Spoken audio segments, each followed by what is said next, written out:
Os sindicatos Prosagap, CESM e Comisións de Base volveron a exixir o cese da xerencia da área sanitaria de Pontevedra e o Salnés. Estes colectivos aseguran que tras meses pedindo máis medios e persoal para facer fronte á pandemia, a situación continúa sendo igual de precaria e o equipo directivo continúa facendo oídos sordos ás súas demandas. Dos cosas es lo que estamos pidiendo. Por un lado, el poder entrevistarnos y tener una reunión con alguien responsable del Sergas, y el cese fulminante del gerente, porque desde luego nosotros ya no hablamos más.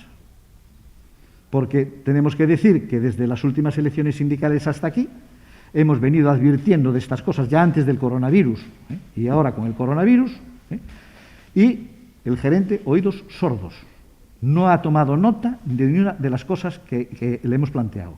Ademais da escaseza de material de protección, aos sindicatos preocúpalles especialmente a falta de controis nos accesos dos hospitais e por iso creen que é fundamental modificar os protocolos establecidos polos Sergas. Nos están echando la culpa de los contagios y la puerta del hospital es un coladero. La puerta de los hospitales es un coladero. En primaria no. En los hospitales, en los servicios de urgencia hemos adecuado. Tampoco se entra por ahí, está controlado. Vale. Pero en la puerta principal, ¿quién para? ¿Quién identifica? Es decir, por favor, modifiquen los protocolos. No solo en Pontevedra, en toda Galicia.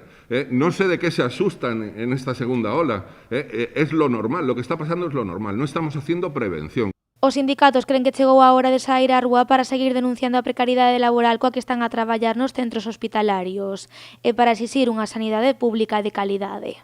Nos hemos acostumbrado a que nos traten de determinada manera, nos hemos acostumbrado a que haya déficit de material, nos hemos acostumbrado a que se cambie y que porque no haya material no podamos hacer las cosas como se deben hacer, nos están acostumbrando a que tenemos que asumir que tenemos que trabajar de determinadas maneras sin los descansos adecuados, etcétera, etcétera, porque somos sanitarios y la situación lo requiere, pero es que esto no es un momento de ahora COVID, esto viene siendo desde hace mucho tiempo y nadie reparó o nadie quiso hacer caso porque los trabajadores llevan tiempo diciéndolo y hablándolo.